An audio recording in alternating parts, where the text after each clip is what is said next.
ากพบเห็นหรือได้รับผลกระทบและต้องการความช่วยเหลือเมื่อเกิดสถานการณ์ภัยพิบัติรัฐบาลเร่งรัดการปราบปรามสินค้าละเมิดลิขสิทธิ์โดยมีชุดเฉพาะกิจปฏิบัติการลงพื้นที่กวาดล้างเน้นตรวจเข้มผ่านช่องทางศุลกากรโรงงานและผู้ค้ารายย่อยตั้งเป้าไทยหลุดพ้นจากบัญชี Watch Listนายจิรายุห่วงทรัพย์โฆษกประจำสำนักนายกรัฐมนตรีกล่าวในรายการเสียงจากใจไทยคู่ฟ้าว่ากรมทรัพย์สินทางปัญญาเตรียมชี้แจงสหรัฐอเมริกาถึงพัฒนาการและดำเนินการตามแผนงานด้านทรัพย์สินทางปัญญาเพื่อผลักดันให้ไทยหลุดจากทุกบัญชี Watch List หรือประเทศที่ถูกจับตาปัญหาลิขสิทธิ์โดยจะรายงานถึงการปฏิบัติงานปราบปรามสินค้าดังกล่าวพร้อมกับเร่งสร้างความเชื่อมั่นในการปรับระดับทางด้านของสินค้าลิขสิทธิ์มีการจัดหน่วยเฉพาะกิจของหน่วยงานที่เกี่ยวข้องลงพื้นที่ปราบปรามผู้นำเข้ามุ่งเน้นตรวจโรงงานและผู้ค้ารายย่อยตามศูนย์การค้าต่างๆโดยมีกองบังคับการปราบปรามการกระทำความผิดเกี่ยวกับอาชญากรรมทางเศรษฐกิจเป็นหน่วยงานหลักซึ่งพบว่าจะมีการนำเข้าสินค้าที่ละเมิดลิขสิทธิ์มาจากประเทศจีนแฝงมาในรูปแบบของการส่งผ่านเป็นตู้คอนเทนเนอร์และปะปนมากับสินค้าที่แสดงในใบขนส่งสินค้าโดยจะร่วมมือกับกรมศุลกากรดำเนินการในระดับนโยบายยืนยันว่าจะมีการปราบปรามควบคู่ไปทั้งกรณีการนำเข้าโกดังขนาดใหญ่และผู้ค้ารายย่อยการละเมิดลิขสิทธิ์หรือการค้าขายผ่านระบบออนไลน์อย่างเข้มงวดบริษราโตปะรายงานประธานรัฐสภาเตรียมเข้าร่วมหารือผู้นำอาเซียนและคณะผู้แทนสมัชชารัฐสภาอาเซียนครั้งที่ 14ถึงแนวทางรับมือกำแพงภาษีสหรัฐเสริมบทบาทนิติบัญญัติต่อวิกฤตเศรษฐกิจและความมั่นคงภูมิภาคนายวันมูฮัมหมัดนอมัทาประธานรัฐสภาเปิดเผยถึงการเตรียมเข้าร่วมการหารือระหว่างผู้นำอาเซียนกับคณะผู้แทนสมัชชารัฐสภาอาเซียนหรือ AIPA ครั้งที่ 14ซึ่งจัดขึ้นควบคู่กับการประชุมสุดยอดอาเซียนครั้งที่ 46ณกรุงกัวลาลัมเปอร์ประเทศมาเลเซียโดยเน้นย้ำถึงความจำเป็นที่ฝ่ายบริหารและฝ่ายนิติบัญญัติต้องประสานความร่วมมืออย่างใกล้ชิดท่ามกลางสถานการณ์โลกที่เปลี่ยนแปลงอย่างรวดเร็วโดยเฉพาะผลกระทบจากนโยบายขึ้นภาษีของสหรัฐอเมริกาที่ส่งผลกระทบต่อการส่งออกของทุกประเทศในอาเซียนโดยในการประชุมครั้งนี้คาดว่าจะได้ข้อสรุปร่วมกันในแนวทางการดำเนินงานอย่างเป็นเอกภาพเพื่อเพิ่มน้ำหนักในการเจรจาต่อรองกับสหรัฐอเมริกาโดยการใส่ข้อได้เปรียบจากจำนวนประชากรกว่า500ล้านคนของภูมิภาคอาเซียนตลอดจนสถานะของอาเซียนในฐานะพันธมิตรทางการค้าสำคัญของสหรัฐอเมริกานอกจากนี้ยังมีวาระสำคัญอื่นๆที่จะหารือร่วมกันอาทิการพัฒนาที่ยั่งยืนการแก้ปัญหาการเปลี่ยนแปลงสภาพภูมิอากาศการแก้ปัญหาอาชญากรรมข้ามชาติและการหารือร่วมกับจีนภายใต้กรอบความร่วมมืออาเซียน+3เพื่อเสริมสร้างความร่วมมือในประเด็นความมั่นคงและภัยคุกคามร่วมเช่นปัญหายาเสพติดในภูมิภาคชวิสาประทุมมารายงานจบข่าวคณิษฐายิ้มดีอ่านรับฟังข่าวครั้งต่อไปเวลา 7:00 น.ค่ะติดตามข่าวที่นำเสนอไปแล้วได้ที่ www.thainews.prd.go.th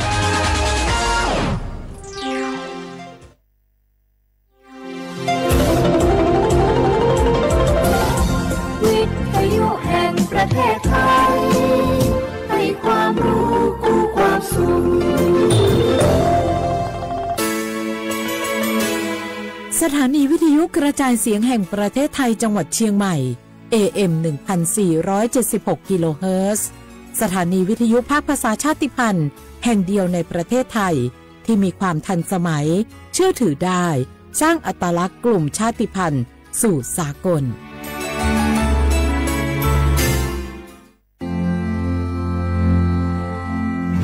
รากฐานสังคมไทยตั้งแต่อดีตจนถึงปัจจุบันเคารพเทิดทูนสถาบันพระมหากษัตริย์เป็นศูนย์รวมจิตใจที่เหนียวแน่นของคนไทยในเวลาที่เกิดวิกฤตทางการเมืองพระบารมีของพระเจ้าอยู่หัวก็ทำให้เกิดความสงบและช่วงที่เกิดวิกฤตเศรษฐกิจปรัชญาเศรษฐกิจพอเพียงของพระเจ้าอยู่หัวรัชกาลที่ 9พระราชทานให้กับคนไทยก็ทำให้ผู้ที่น้อมนำมาปฏิบัติมีภูมิคุ้มกันและไม่เกิดความเสียหายพระปฐมบรมราชโองการของพระเจ้าอยู่หัวรัชกาลที่ 10เราจะสืบสานรักษาและต่อยอดและครองแผ่นดินโดยธรรมเพื่อประโยชน์สุขแห่งอาณาราษฎรตลอดไปพระมหากษัตริย์ไทยทุกพระองค์ทรงห่วงใยราชเสมอสถาบันพระมหากษัตริย์ไทยศูนย์รวมใจไทยทั้งชาติ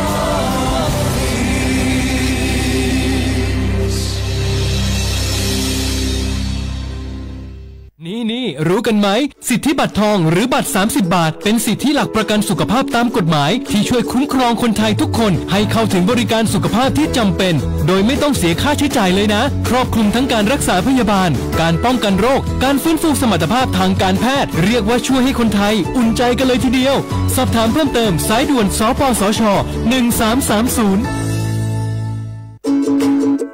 ทุกครั้งที่ใช้สิทธิบัตรทองหรือบัตร30 บาทอย่าลืมพกบัตรประชาชนเพื่อยืนยันการใช้สิทธิไม่ว่าจะไปรักษา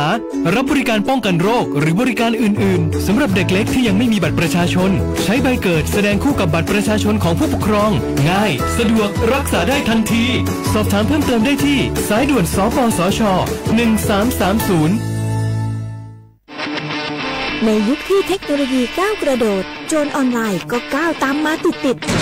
สื่อออนไลน์เปรียบเสมือนแหล่งข้อมูลชั้นดีของโจรออนไลน์เราควรใช้สื่อออนไลน์ด้วยความระมัดระวังและป้องกันตัวเองจากโจรออนไลน์ด้วยคาถา3อย่า 1. อย่าโหลดแอปจากแหล่งอื่นๆที่ไม่ใช่ App Store หรือ Play Store 2. อย่าแอดไลน์คนที่ไม่รู้จักหรืออ้างเป็นเจ้าหน้าที่หรือหน่วยงานต่างๆไม่ว่าจะเป็นจากรัฐหรือเอกชนและ 3. อย่าสแกนใบหน้าหรือให้ข้อมูลส่วนตัวในแอปที่ไม่รู้จักเด็ดขาดที่สำคัญควรท่องให้ขึ้นใจว่าธนาคารจะไม่แนบลิงก์ทุกประเภทผ่าน SMS และอีเมลรวมทั้งไม่ส่งลิงก์ขอข้อมูลสำคัญผ่านช่องทางโซเชียลมีเดียยกเว้นกรณีลูกค้าร้องขอด้วยตัวเองเท่านั้นด้วยความปรารถนาดีจากสำนักงานประชาสัมพันธ์ที่3กรมประชาสัมพันธ์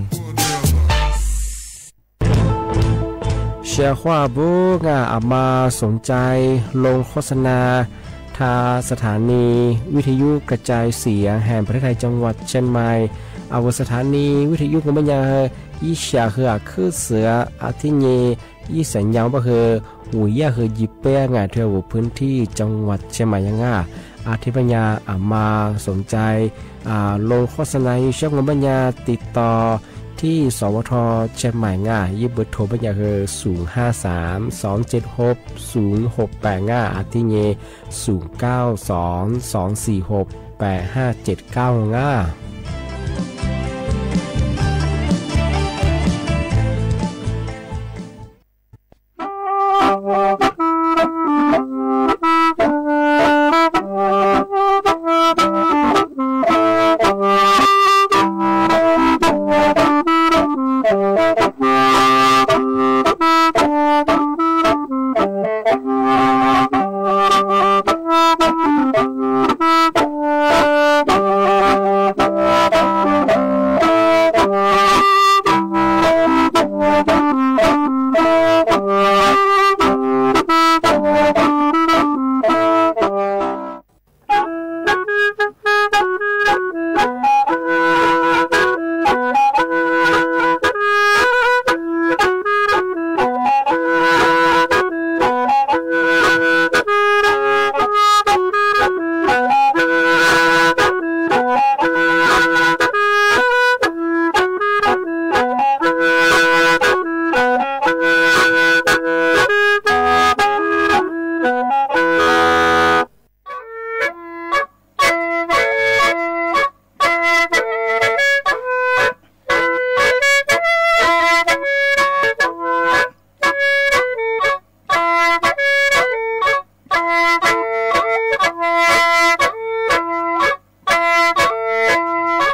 นี่แหละ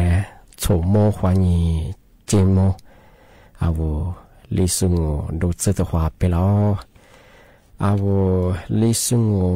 ดูกุงเมียทาสถานีวิทยุกระจายเสียงแห่งประเทศไทยจังหวัดเชียงใหม่วดางาอาทิวาวุวิทยุว่าดูจำมาเบอร์ยีระบบยา AM ยีความถี่โงเบียที่ตัวลียาสิจะโชว์ขึ้นกว่าโจยา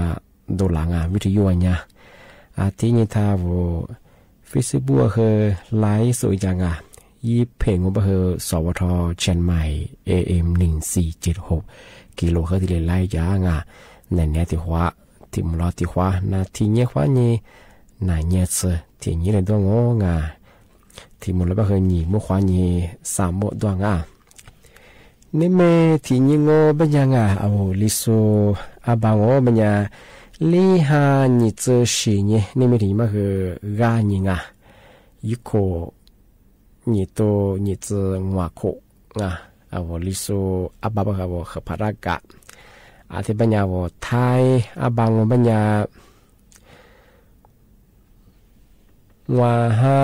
นี่เจอว่าที่ถึงยังไงนี่ไม่ถึงยังมาคือวันอาทิตย์วันอาทิตย์ที่25เดือนพฤษภาคมพศก็คือ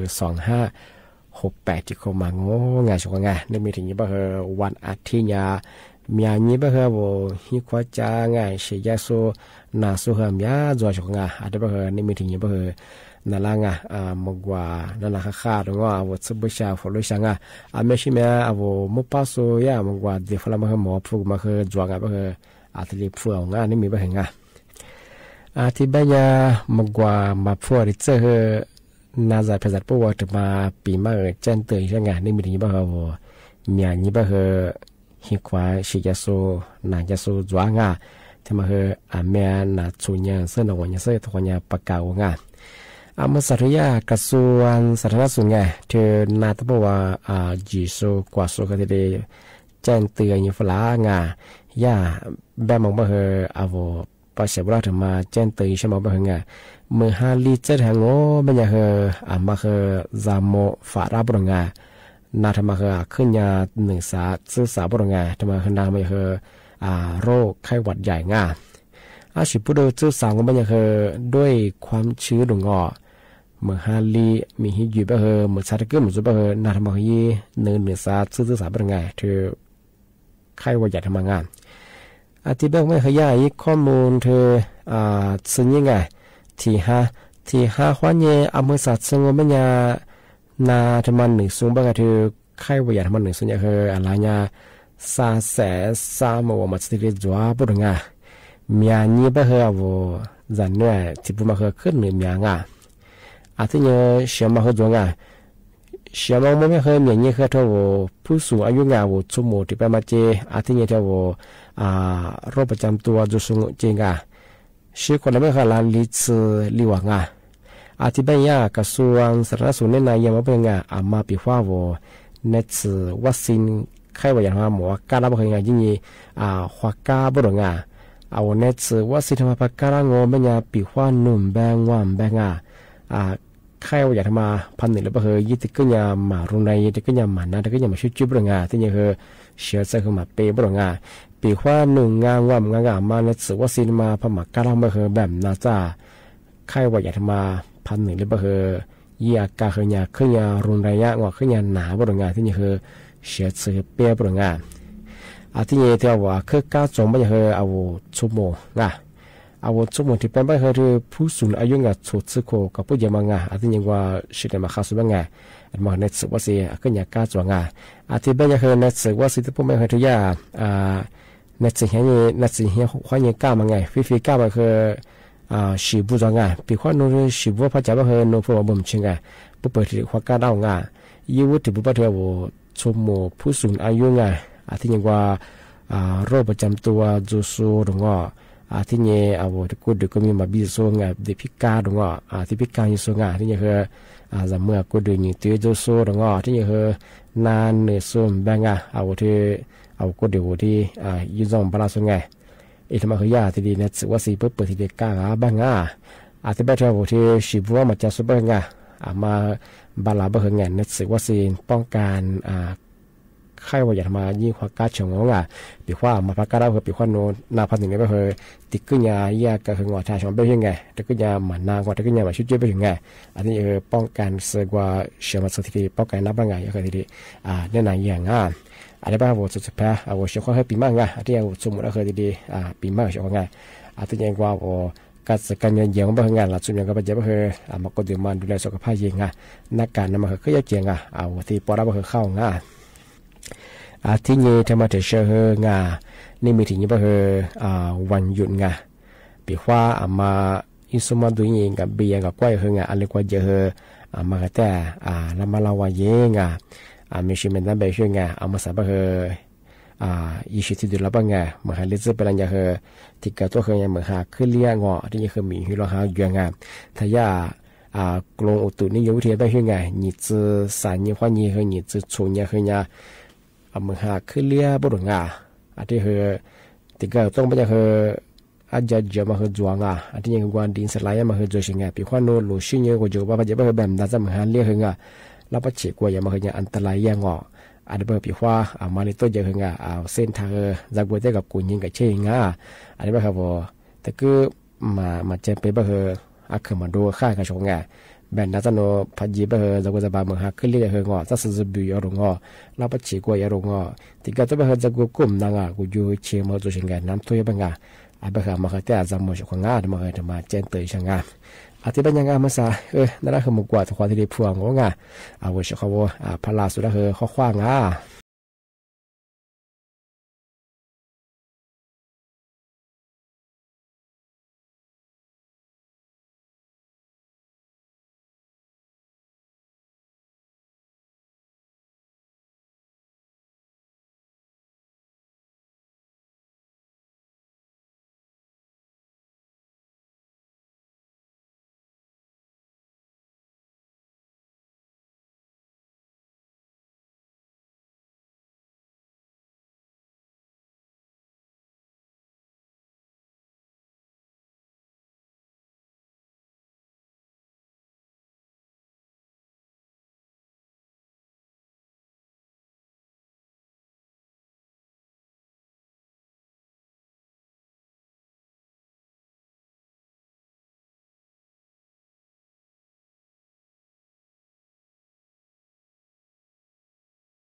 到着梦，用尽了数的执着的字。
อาทิตย์นี้ที่มาด้วยชาวงานทำมาเฮงว่าเฮนั่นละทำมาปีเมื่อทำมาประกาศอย่างอ่ะอามาสั่งว่าปัญญาการเทียติปูคือกุยจ้องาอยู่ฟิทูดูเรางามหันลิซดูเรางามหันลิซไปเราโง่ปัญญามหันลิกันยาคือ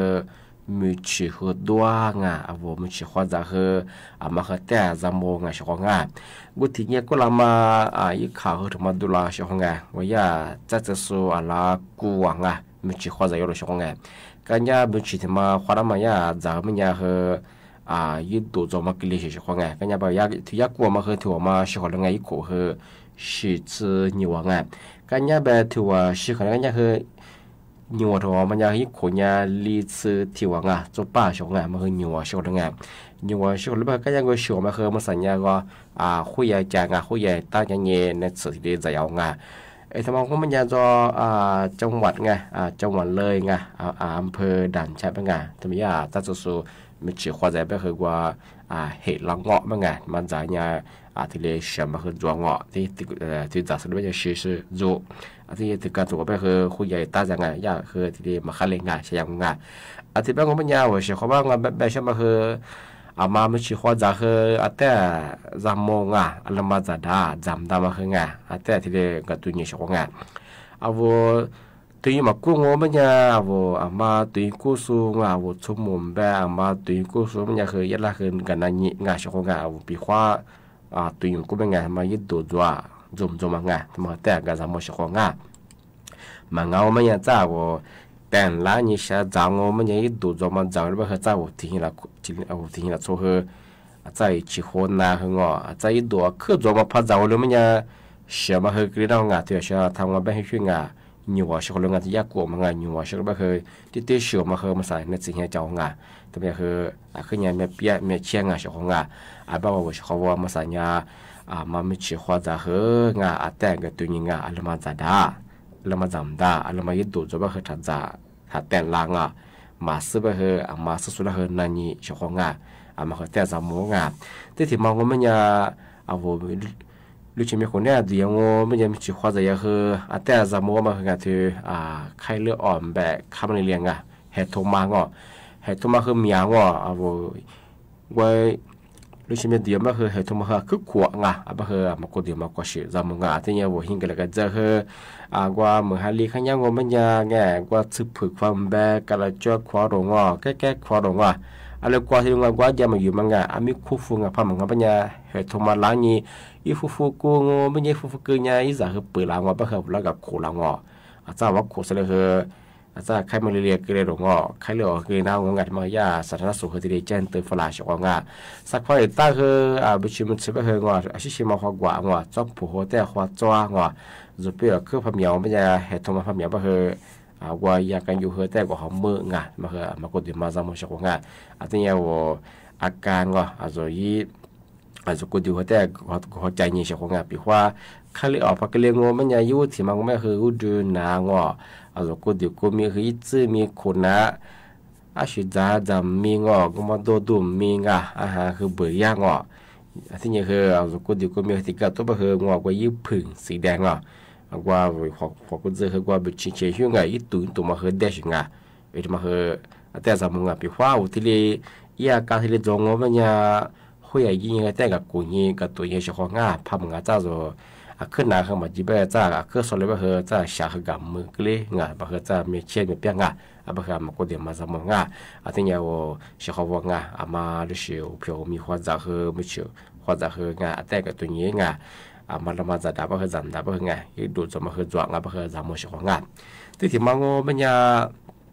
มาฮัลลิจุดเดียวมันยังชของวัวโลชิสูหัวยาจีสุงบางคือโลเชื่อคือตัดเนี่ยชื่องามาฮัลลิบางคือจักรบางคือจักรจุลเลย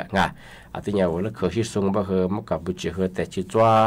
หลุดมาชิสุงบางคือสาคือโลคนเนี่ยก็ตั้งจ้ามาฮัลลิบางคือว่าดูมึงว่าดูชของจ้ามาฮัทโทเสเลยคือมาขายมาฮัทโทเสเลยบางจ้าคือโทเสเลยบางคือก็เดี๋ยวคือแหล่เลยบางคือนาบางคือจ้าคือพันดาวคุยยีดงในสุดเฟดกว่าสุดเฟดกว่าจ้าคือสอนเลยบางคือในสิ่งที่ต้าดงที่เฮียนี่เห็นบางคือตัดเฟเบอร์วางจ้าโนปากกาสังคมโจบัดทอมจ้าบางคือ ผู้บ่คือกวนงะบ่คือมาคือแต่กะซะโมมาก็เดมากว่าเฉยๆของงะมาเลจะบ่คือมาหัดตะกะโถงะโถสะเลยคือมาคังว่าอาติยังมีโลหะพะยงบ่ใหญ่ซุมื้อตะจาเฉยของงะซุมื้อจังบ่ใหญ่แบบน่าจะมกูเปียวคือฟ้าผ่าคือว่าเปียนะงะบ่อีขะคือตัวงออันบ่คือมีโลหะเยอะมาหัดเลี้ยวบ่คือนี่คุณเนี่ยจ้างาชงงามาแต่จำมงาวโลชิสุขที่ลงงาเอาปีขวาโลชิยังมันยังมุตเชียมหาขึ้นเลี้ยวมันยังไงบีโลหะยวนโลชิมนับคือว่าหาสถานที่ไงว่าโลนักว่าแต่ขวางเงี้ยแต่หนาเงี้ยมาหาแต่ลีบาเลมีเยอะมาแต่หนาเงี้ยตัวฟ้าเชื่อชงงาพอมันก็มันจะว่ามีเงี้ยคืออยู่มาหาขึ้นเลี้ยงโลชิมคืออาจมาคือมีเชี่ยอันตรายงาอันมาคือแต่จำมงาชงงาเอาโลพันหนาวมันยังคือว่าซื้อน้ำมองซื้อชิ้นเดียวได้ก็หันหน้าชงสามีคือโยงมันยังซื้อคือหลักก็คือโคหรือไปคือเอาบุแล้วคือบิวตี้นั่งอ่ะอันนี้ยังว่ายิบป้ายหนึ่งก็คือไปเที่ยวจังเอามาสาบคือถึงมาดีจะไปดูเราไงยิบพายุมาคือก็ดูเราว่าแต่ก็ตัวไงมาคือมาคนที่มากว่าเชื่อเราไม่ชอบงานอาทิตย์บางวันเป็นยังไงนั่นปีมาคือนี่แหละคือที่แหลมจงอาทิตย์เป็นยังอาจจะถึงมุลงหนีมุขวานนี่คือสามมัวตัวความมุลแล้วงไหนเป็นยังส่วนแรกการลิสุงเนี่ยคือสัตว์นาทีดวงชงอาทิตย์เป็นยังลิสุงประกาศบุญบัตรเชียงใหม่สถานีวิทยุแห่งประเทศจังหวัดเชียงใหม่ยิ้มมือฉะยิ้มระบบความถี่งบเนี่ยAM ที่ตัวลี่ฮะชื่อโฉกกว่าตัวอย่างงงที่เป็นยาวเชื่อเขาว่ามาโทรศัพท์มือถือตัวมันยังไงยี่ Facebook กันยังงงอินเทอร์เน็ตตัวบ้านไทยยี่เพว่าไงสวทเชียงใหม่AM 1467กิโลคือว่าที่เลยหลายสุดอย่างงงบ้านเขาเชื่อเขาว่าไงเอาสุดๆแพมแบงกัวจีว่าเวลสุดก็คือนี่เกินยาละคือสุดรายการลิสุงที่เลยวันอาเจเชื่อของอาจจะเป็นนี่นะในปีมาคือที่เลยจงอาจจะเป็นที่สมุนแล้วหนีโมชินเที่ยวนี่สามโมตัวความโมแหลกความเอาเชื่อเขานั่นน่ะสุดที่ว่าเลยที่ว่าได้คือโมข้อสวัสดีครับ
的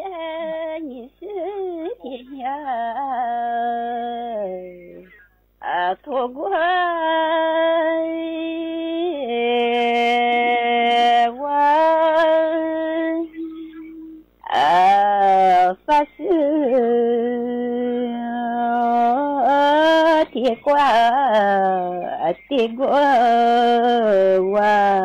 我谢谢你生你我和我撒茄子瓜也多少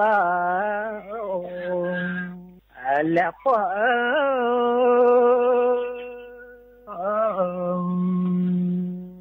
丢撒花也难忘来月你是我诺的撒茄子快多少来快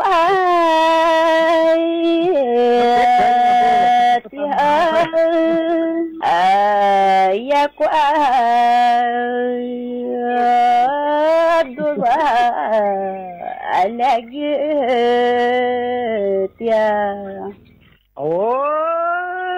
谢谢你呢你我和子瓜也来月你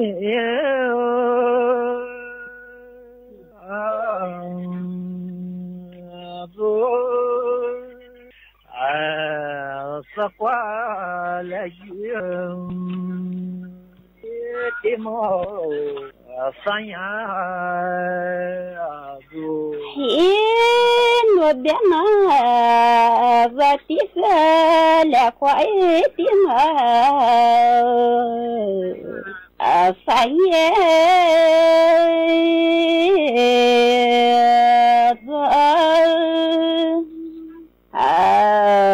来月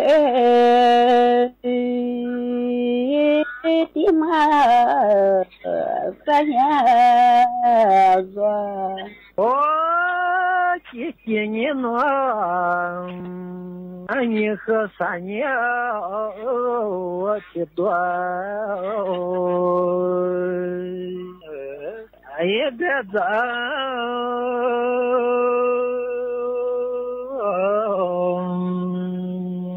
老三年也的苗多钱了你是我我的反应许多别在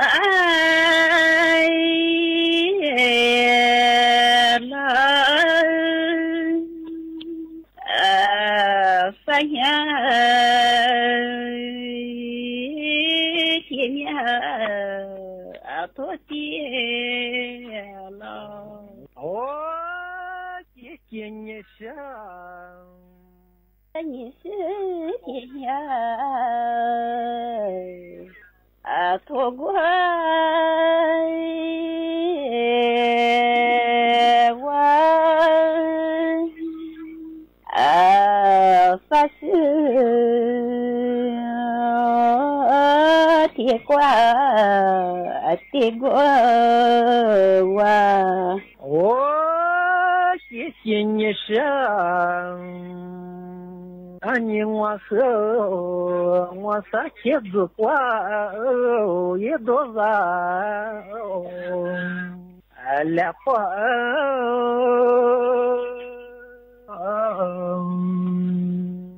丢撒花也难忘来月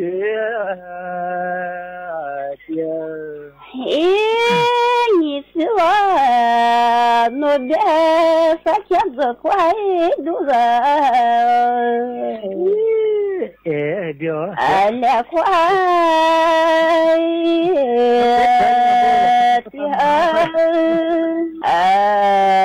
qua đôi ba lagi tia ôi chỉ chuyện như nó anh hoa khờ giờ qua lagi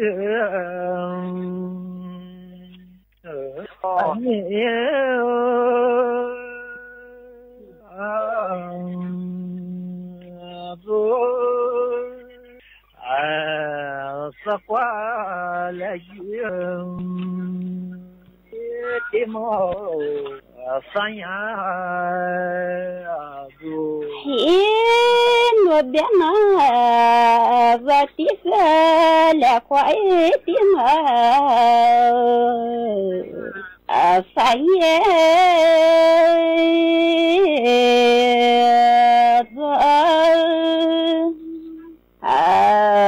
lagi tima sanya oh chỉ như nó anh khờ sanya chết đuôi ai đã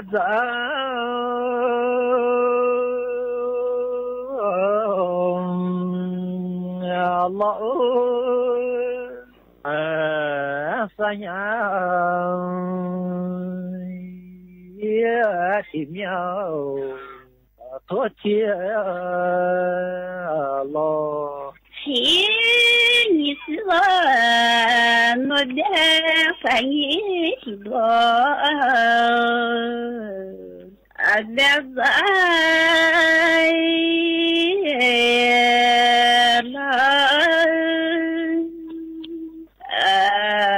saya kimia atau tiada oh kikinya syam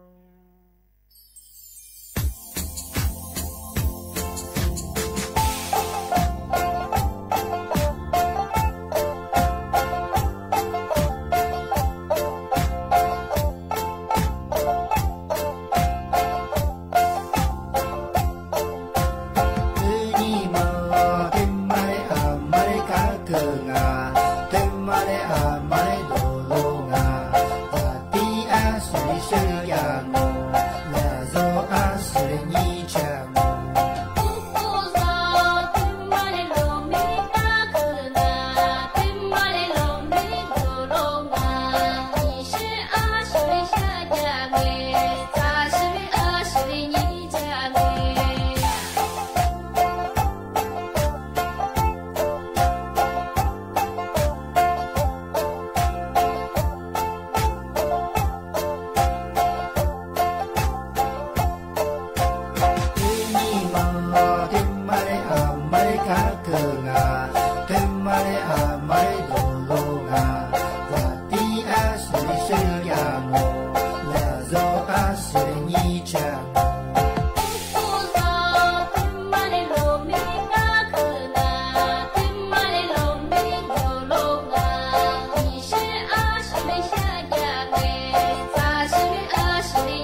26-27 พฤษภาคมนี้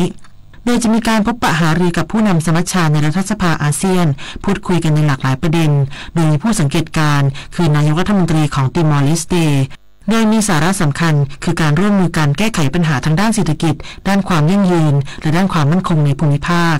โดยการประชุมสุดยอดผู้นำในครั้งนี้จะเป็นการเข้าร่วมของประชาคมอาเซียน10ประเทศรวมถึงยังมีประเทศอื่นที่อยู่นอกอาเซียนอาทิผู้นำบาห์เรนคูเวตโอมานกาตาร์สหรัฐอาหรับเอมิเรตส์และซาอุดีอาระเบียรวมทั้งผู้นำของจีนจะเข้าร่วมประชุมกับสมาชิก